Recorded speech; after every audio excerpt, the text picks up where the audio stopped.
Hello बच्चों, आइए इस प्रश्न को देखते हैं। कोरक रंध्र या ब्लास्टोपोर पाया जाता है। विकल्प ए कोरक ब्लास्टोला में तथा अध्यंत्र का छिद्र है। विकल्प बी कोरक या ब्लास्टोला में तथा पूरक गुहा का छिद्र है। विकल्प सी कंदुक या गैस्ट्रोला में तथा अध्यंत्र या आर्केंट्रॉन का छिद्र है। या विकल्प डी कंदुक गैस्ट्रोला में तथा कोरक गुहा या ब्लास्टोसील का छिद्र है।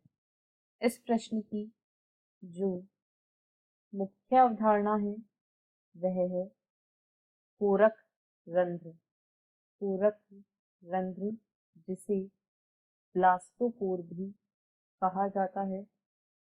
यहाँ पर हम देखेंगे कोरक रंध्र क्या है। तो सबसे पहले यदि भ्रूणीय विकास की बात करें, भ्रूणीय विकास, तो भ्रूणीय विकास के दौरान जो युग्मनज निषेचन के फलस्वरूप बनता है, इसमें विदलन विभाजन होते हैं। इसमें विदलन विभाजन होते हैं जिसके फलस्वरूप से विभिन्न कोशिकाएं निर्मित होती हैं और अलग अलग प्रावस्थाएं बनती हैं, जो क्रमशः मॉरूला, ब्लास्टुला तथा गैस्ट्रुला कहलाती हैं।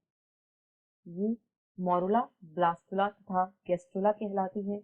जो मॉरूला अवस्था है यह 16 कोशिकीय अवस्था होती है तथा यह एक गेंद के समान अवस्था है। ब्लास्टुला अवस्था में जो गुहा निर्मित होती है उसे ब्लास्टोसील कहा जाता है। इस गुहा को ब्लास्टोसील कहा जाता है तथा यह द्रव से भरी एक गुहा होती है।